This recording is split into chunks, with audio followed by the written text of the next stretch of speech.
Okay, so you are now going to hear from three expert speakers. They were selected in consultation with our advisory group to ensure a balance of expertise and perspectives. Each is going to give a short introduction to their particular area of expertise and an overview to part of this evening's topic. We're then going to go straight into questions and answers, so do feel free to make some notes as you listen and capture any questions that come to mind, and you'll have a chance to ask some of those questions in the chat during the Q&A. So first up, we have Professor Meg Russell. Meg is the director of the Constitution Unit at University College London, a politically neutral research centre that provides high-quality practical analysis and commentary on the UK Constitution. She is a specialist in Parliament and has written several books and numerous papers about both the House of Commons and the House of Lords. So over to Meg. Thanks very much, Andy. So hoping everyone can hear me. Tell me if you can't. I'm obviously Meg from UCL. And I'd like to start by thanking the members for the important work that you're doing. I hope that you've been enjoying it, and I'm very, very interested to hear the conclusions. And I'm very pleased to be here to discuss things with you. So if I could have the next slide.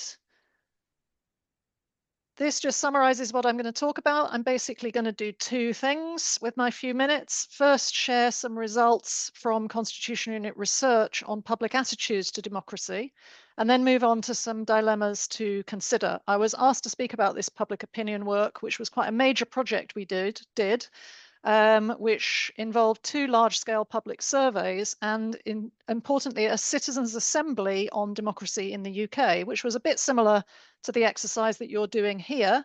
It had 67 members rather than a slightly smaller number I think you have. So next slide. This diagram shows the kind of question which is frequently asked in surveys about UK democracy. And people's satisfaction with it. You can see, provided you can read it, that it shows that attitudes are fairly mixed. Very few people in the dark orange on the left say that they are very satisfied with UK democracy. In 2001, there are two surveys here, 2001, 2002. 2001, just over half were broadly satisfied, that is overall orange, and about 40% were dissatisfied, that is pink. And by the following year, they'd switched around to roughly the reverse. That wasn't a very surprising change because in between the two, we had the Partygate, so-called Partygate scandal. Can I have the next slide? This is another question which has very frequently been asked about UK democracy, about whether it could be improved. Again, we see that hardly anybody in the dark orange on the left thinks UK democracy couldn't benefit from some improvement. At this point, when we asked the question, 27% thought it needed at most minor improvement, while around 2/3 thought it needed improving quite a lot. This question was most recently repeated in the British Social Attitudes Survey last year in 2024, when they found that the percentage who were satisfied had dropped to 19%. Can I have the next slide? This diagram comes not from the surveys, but from our Citizens' Assembly, and it's quite fun.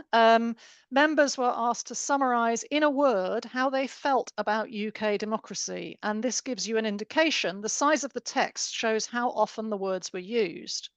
As you can see, many of them were negative, though some are positive, like optimistic, content, delighted, or proud, but you can see the kind of words that dominate. Again, this reflects the mixed feelings that people have and the sense that there's room for improvement. The question to address here really is that Parliament is clearly very central to UK democracy. So what do attitudes say specifically about Parliament? Could I have the next slide, please? Our survey asked in both 2021 and 2022 how much people trusted different institutions. And you can see that levels of trust in orange on the left were lower and levels of distrust in pink on the right were higher in the Prime Minister compared to Parliament. This was, for context, remember Boris Johnson. The less party political institutions, the civil service and the courts, were the ones that were trusted the most. So Parliament was in between. When discussing things in the Citizens' Assembly in more depth, we found that people appreciated that Parliament is a diverse institution with representatives from all parts of the country and members who hold different views. This brings both good points and bad. Parliament may represent everybody to a greater extent than government does, but also it rarely speaks with one voice, so it can appear divided. Could I have the next slide, please? Thank you. The appreciation of Parliament is shown by the fact that the majority expressing an opinion, if you look at the top line initially, wanted Parliament to be stronger in terms of keeping government in check rather than weaker. So that's the pink rather than the orange. The rest of the figure shows this broken down by political party, and perhaps unsurprisingly, Conservative voters, because it was a Conservative government at the time, were more likely to want the government to be strong. But more of them, even them, wanted to strengthen Parliament rather than government. Next slide, please. We also asked about the power of government and Parliament when it comes to making the law. Again, the top line is the important one. Very few people, only 4% in the dark orange, thought the government should be able to make the law without Parliament. But even when we asked them about specific things, urgent matters or minor matters, most people still wanted Parliament to be in control. Next slide, please. Finally, asking about the role of political parties in Parliament, most people in the pink wanted MPs to work across party lines rather than in the orange on the left to stick to party lines in their behaviour. So how can these few brief insights inform your decision making? Next slide. First, I suggest they point to some significant dilemmas. You'll no doubt have discussed how constituency work is a big part of what MPs do and is growing. It takes up a lot of their time and it's important for keeping them in touch. But it does keep them away from Westminster and leave less time for the scrutiny of government and of legislation which voters clearly say they want. So people have often asked, how far is too far in terms of the tilt towards constituency work? People want MPs to be responsive locally, and our Citizens' Assembly members agreed with that, but they also want them to be legislators. Second, the voters clearly don't want parties to be in complete control. We hear quite a lot about tough party whipping, but the public prefer MPs to work together for cross-party solutions. Third, and we might come back to this in discussion because I think other speakers will mention it, there are dilemmas about MPs working virtually or online. It takes them away from Westminster and it may actually encourage more party control. Next slide, please. Finally, what does this mean for thinking through options for funding?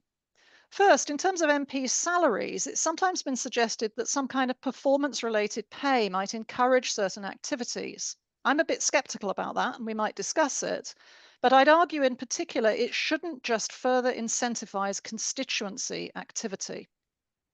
Second, you know that most MPs have an office in the constituency and an office at Westminster, with much of their growing resources going into the constituency. But again, there seems to be an upward pressure here. Should more emphasis perhaps go on resourcing at Westminster?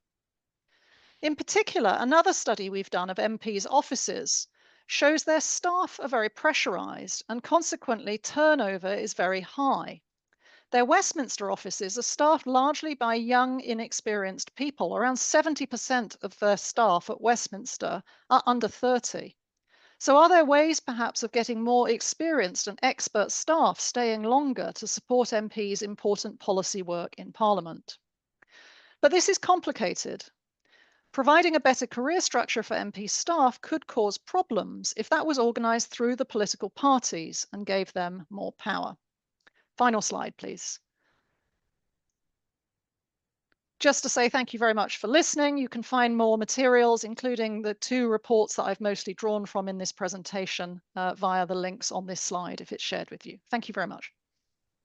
Thanks so much, Professor Meg Russell. We are now going to move on to Dr. Alexandra Meakin. Alexandra is a lecturer in British politics at the University of Leeds, where she also coordinates the university's Politics and Parliamentary Studies degree. Her PhD thesis examined the multi-billion-pound rebuilding project of the Palace of Westminster, and her broader research considers parliamentary buildings, the governance of the House of Commons, and diversity within politics. Before entering academia, Dr. Meakin spent a decade in Westminster working for MPs and the House of Commons service. So over to Alexandra. Thank you so much, Andy, and thank you so much to everybody for letting us join your conversation tonight. It's a real honour to be here, and I'm really looking forward to talking with you. Can you move on to the next slide, please? Thank you. So I'm looking at the future, what we want to expect from our MPs going forward. And what we're really looking at today, next slide, please, is thinking about who our MPs are and what we want them to be in the future, what kind of people we want to be MPs. So do we make sure that we are getting the full range of human experience? So people from different backgrounds, people with different lived experience, and people who are bringing different perspectives to the role of being an MP. Next slide, please. So to understand where we want to go in the future, we need to have an understanding of our baseline of where we're at the moment. And I don't want to go over ground that you've covered before, but just to touch on the fact that we have seen a huge change in who our MPs are, who we're represented by in the last few decades. Next slide, please. So that brings us to a point where we now have a record number of women in the House of Commons. We're up to 40% of MPs are now female. Obviously, that's falling beneath the 50% of the UK population in general, as this table shows. But we have made huge steps forward there. If we're looking at MPs from an ethnic minority background or from a particular heritage, we know that the proportion of MPs now matches that of the UK as a whole. So 14% of MPs record themselves as being from an ethnic minority background, the same as the proportion for the UK as a whole.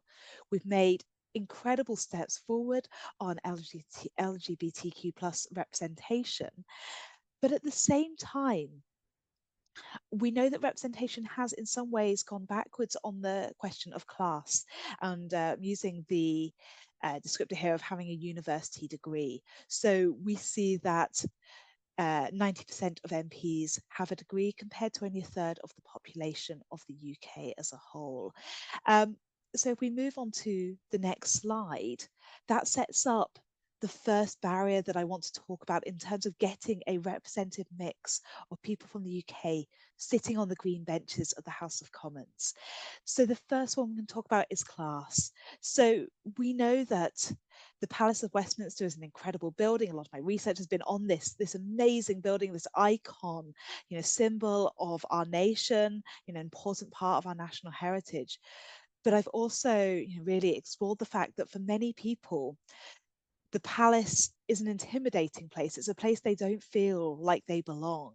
And we know from the research that people might feel that it presents a certain depiction of often English history rather than UK history. People feel it's very London-centric, obviously due to its positioning, but also that it is promoting a national story that doesn't speak to them if they are from Scotland or Wales or Northern Ireland or the north of England or Cornwall, from somewhere that's further away from London.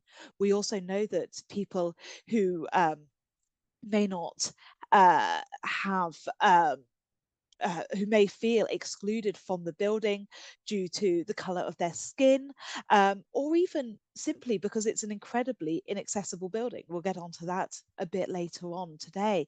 But in terms of class, we know that some people feel more comfortable in Parliament than others. Is that something that we need to consider when we think about our makeup of MPs going forward? There were also questions about the cost of standing to be an MP, the cost of actually being an MP and running two homes and two lives, really, which I imagine we may get onto later. Next slide, please. And I've mentioned disability. The Palace of Westminster, if you have been or if you have not been, you may be aware, is a it is appalling in terms of disability access. So the first quote is from Chris Bryant MP in 2017, and honestly, very little has improved in the last 8 years, saying we should be thoroughly ashamed that disabled access in this building is truly appalling. It talks about how phenomenally difficult it is to get round the palace if you're in a wheelchair, if you have physical difficulties. There is in fact only one wheelchair accessible lift that could fit an electric wheelchair in the entire Palace of Westminster. If you are trying to move around the building using an electric wheelchair, it is almost impossible. The sort of battle you have to go, the roundabout routes to try and do your job. MPs with mobility difficulties, really struggle. Staff with mobility difficulties incredibly really struggle. It's also if you are an MP or a staffer with a visual impairment, it's an incredibly difficult building to navigate. If you're neurodivergent, it's a very difficult building to be in. Robert Halfon, an MP who left at the last election, when he was working there, described Parliament as probably the worst place in the world to work if you have a disability. How many people who would be incredible MPs are put off from ever standing for office, let alone staying in office if they manage to get elected, because they cannot see themselves or want to battle through this kind of building every single day just to do their job. So that's one barrier to having a representative corpus of MPs. Next slide, please. I know you've talked about this already in your session, so I won't go on too long about it, but we know that for many people, they are choosing between life as an MP or life being an active member of their family. And new MPs who got elected last year have described parenting while being a new member of Parliament as a nightmare, saying that they are facing criticism from their constituents, but either they bring their family to London if they're from a constituency away from London between Monday and Thursday and try and grab them a little bit. But then they'll be in their constituency at the weekends, or they're away for the whole week and only see their family for a little bit on a Friday evening if they're not doing their other tasks. We know that it's very difficult to juggle family life and being an MP. And that could leave being an MP the preserve for only, and it will often be men who have either chosen not to be a parent or not to take an active role in their family life. Next slide, please. So when we're thinking about what we want an MP's week to look like and how we enable that, we need to consider who these MPs are going to be. If we want MPs to be splitting their time between their constituency and Westminster, how do we balance that to make sure that you're going to get a representative group of people, that you're going to get people who are trying to have an active role in their family? You're going to get people who are going to bring incredibly valuable perspectives of living with a disability, living with a chronic illness, caring, or they're bringing a perspective of being a neurodivergent person. We want to make sure that our Parliament is speaking for the country as a whole. So do we enable more remote working? We have those threats that Meg pointed to before, that could increase party political control over an MP. Does it make them more remote from the scrutiny work that they are doing? Does it mean people will stay in their constituencies more? Do we think about job shares so that people can juggle their family life along with being an MP?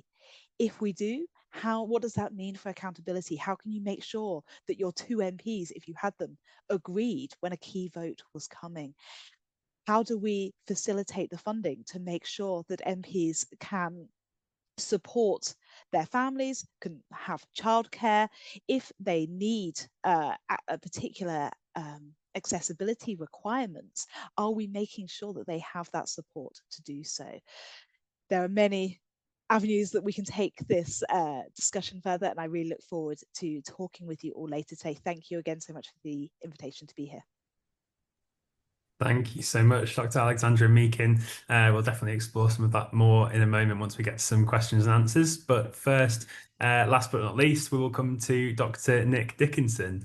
Nick is a lecturer in politics and quantitative methods at the University of Exeter. His research focuses on the parliamentary careers of British politicians, the professionalisation of politics, and the pay and resources provided to politicians around the world. His PhD examined the regulation and systems for parliamentary pay and expenses, with a particular focus on the Westminster democracies of the UK, Ireland, Canada, Australia, and New Zealand. So over to Nick. Great, thank you, everyone. The remit that I was given for this was to think about the future and to do international comparisons. So I thought the logical way to do that would be to go back 200 years and talk about Britain. So next slide, please. The reason I'm going to do that, though, is because of what I'm going to emphasize is how important this is to the nature of democracy, and I think why this is such a useful thing for you all to be taking time to do. Because in the 1840s, so around 200 years ago in the UK, we saw this movement called Chartism. And Chartism was really kind of the first mass working class industrial movement in history. And what it sought to do, and you can see the photo on the right there, I love this photo because this is also probably one of the first photos of a mass political meeting anywhere in the world. Is control Parliament, to bring Parliament under the control of the people. To do that, they thought that we needed to do 6 things. So all adults needed to be able to vote. They needed to be able to vote by secret ballot. At the time, who you voted for was open to the public. That there should be parliamentary elections every year, which maybe seems a bit regular, but at the time, you actually could go 7 years without a parliamentary election. Constituencies of equal size, that's something we now roughly have. The Boundary Commission looks at that. But crucially, they also put on this list of essential elements of a democracy that members of parliament needed to be paid. And number 6, at the time, you also had to have a certain amount of property in order to run for parliament at all. So that question then of, how much should we pay parliamentarians and should we pay them at all is a kind of crucial lever of what democracy is. If you don't have this, as Alex mentioned, we don't have the ability to elect whoever we want to parliament. And so without that, what is the right to vote really useful for if you don't really have the ability to vote for anyone, because not everyone can afford to take a job for no money. Next slide, please. So the question then is, if that's one of the kind of 6 levers of democracy that we've been wrestling with for, 200 years, what is it that we can do with this pay and funding lever today? So we still have debates about who should be able to vote. Right? The government has sort of moved to allow 16-year-olds to vote, for example. We have debates over the electoral system. But what can we do with this debate over pay and funding? And I think this is often one of the ones that we sort of leave out, which again is why this process is so great. What I'm going to suggest is 3 things. So firstly, we could think about that pay lever affecting recruitment. So this is who our politicians are, who becomes a politician, who's drawn by or driven out of politics by the level of pay that we offer. What I'm going to say about this, though, in a second, is that actually this mix of factors is very complex, and most democracies have actually come to a sort of roughly similar answer about the level of pay. The second 2 then, and I think particularly in a British context, are maybe the most interesting ones, which is how can we use this level of pay to affect behaviour? So this is not only who our politicians are, but what they do. And I'm going to talk in a little bit about what work should attract or could attract more or less pay for our representatives, and also how we could prevent corruption, and also things which aren't corruption in a legal sense, but which we might not want our politicians to engage in. And then the third thing I'm going to talk about is something Meg already mentioned, which is that how can we use this issue of funding to affect the workload of politicians, to enable them to get more done in a day, which if we think that they're our representatives, we want them to be able to get as much done as possible to do their work in a high quality way. So we're going to start with recruitment then, this question of just how much the MP themselves is paid. So next slide, please. This, you probably won't be able to see all the labels on this graph, but this is parliamentary chambers around the world, what we call lower chambers. So this is the equivalent to the House of Commons, or in some countries you only have 1 parliamentary chamber. And you can see highlighted in red here, this is the UK. For these international comparisons, we use something called dollars at purchasing power parity. We don't have to worry too much about this, but this is kind of a way of adjusting for the fact that things cost different amounts in different countries.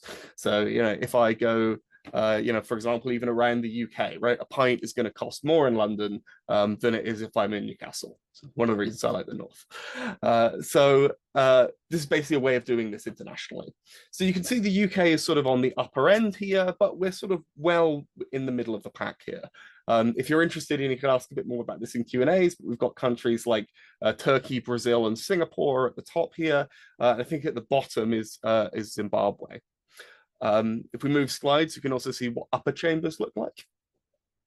So this is the equivalent to the House of Lords, and you'll see in this case, because we're just measuring base pay here, the UK is actually right down the bottom. So we've got the United Kingdom here, the House of Lords, don't actually receive a salary. Again, though, if we go up to higher levels, we see upper chambers like the United States Senate, the Italian Senate, or again, the upper house of Brazil. They tend to be quite powerful chambers, so their members are being paid the same as those in the lower house. Again, there's quite a spread here. So we might think then the story here that's emerging is, well, there's actually quite a lot of choices here, right? So even if we adjust to prices, well, actually, people have made very different choices in different democracies about how much to pay politicians.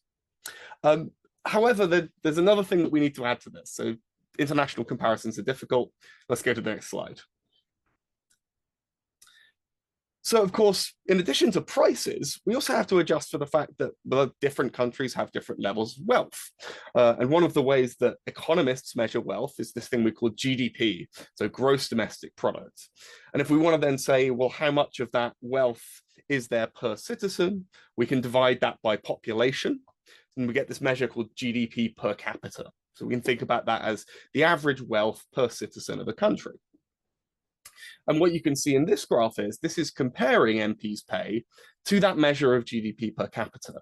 And actually, instead of this big spread, you can see on the left of that screen there, we've got this big bunching up here between about sort of 2 to 3 times national GDP per capita, or the average wealth of a citizen in a country. So actually, even though there are these outliers here, and I can talk about what those are in a minute, actually a lot of democracies are coming to this answer that, well, MPs should be paid 2 to 3 times sort of national average wealth for their work. So you could compare that to lawyers or doctors, or these other kind of professions that we associate with being kind of professional, say, middle to upper middle class jobs. So there's actually, despite that diversity, if we look at it in this way, some bunching up. The same is true of upper chambers. So if we go one more slide, we see the same thing here. The red line is the UK, the dotted line is the median average. So the UK kind of falls into this, this broad pattern of seeing these jobs as a certain kind of job. Next slide, please. This is not to say there's been no changes in this. So this is a time series. So this is the Westminster democracies, the ones that were mentioned as my specialism in my PhD, between 1990 and 2017. What this shows broadly is that in those democracies, so the UK, Ireland, Canada, New Zealand, and Australia, it used to be the case in 1990 that a politician in Parliament would get about 1.5 to 2 times average wages. This is slightly different from GDP, but we don't have to worry about that now. And today that's risen to about 2.5 to 3.5 times average wages. So there's been an increase, but you can see this is sort of uniform across these different systems. And the way they got there is also pretty similar. There have been regulatory changes as well as these one-time uplifts, very similar to the story you hopefully already know about IPSA. Pay also became more transparent as well. So you had fewer expenses that were sort of there to supplement income. And you now just get reimbursed for things you had to spend. So that's the story there then. Basically something that this seems to be the consensus internationally. We can talk about whether you disagree with that and think we should break that mold, but the story here is that Britain is broadly in line with other democracies. Next slide, please.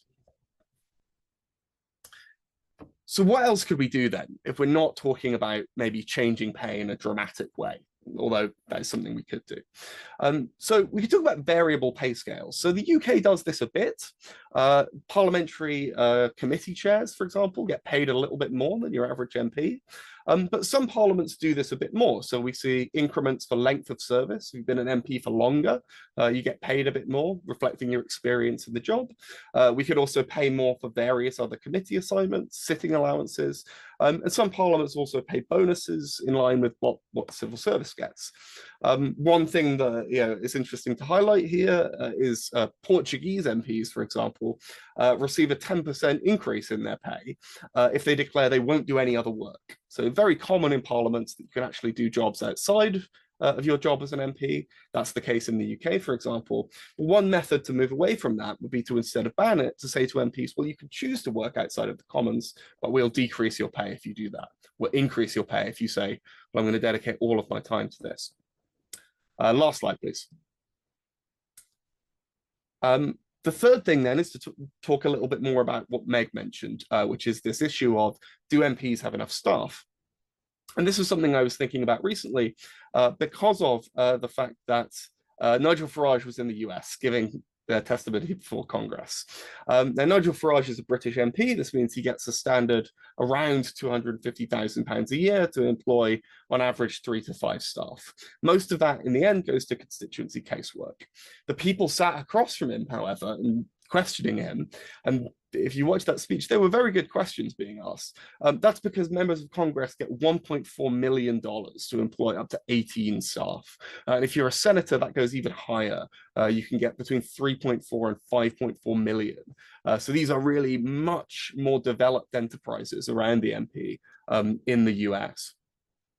And an alternative model for this, but again, reflecting this idea that we could really up the amount of research and the amount of expertise that MPs have access to, would be something like the German model. So in Germany, for example, there are these things called party foundations. So these are big think tanks attached to the political parties. They're legally independent, but they work with them. And these do all sorts of things. This is actually hundreds of millions of dollars a year. And they do things like, for example, I have a friend of mine, his PhD in chemistry was funded by the Green version of this. And so this is to not just build up what political parties and politicians themselves can do, but to create a whole network of expertise and scientific skill that are linked to political parties. So there's lots of alternative models then that we could do that aren't just changing MPs' pay. And I'd say, like the other speakers, that's where I would go with this, were I in your position to be sort of drafting some recommendations here. Sorry, I think I went on for a little bit too long there and maybe talked a little bit too quickly, but I'm happy to answer any questions that people have.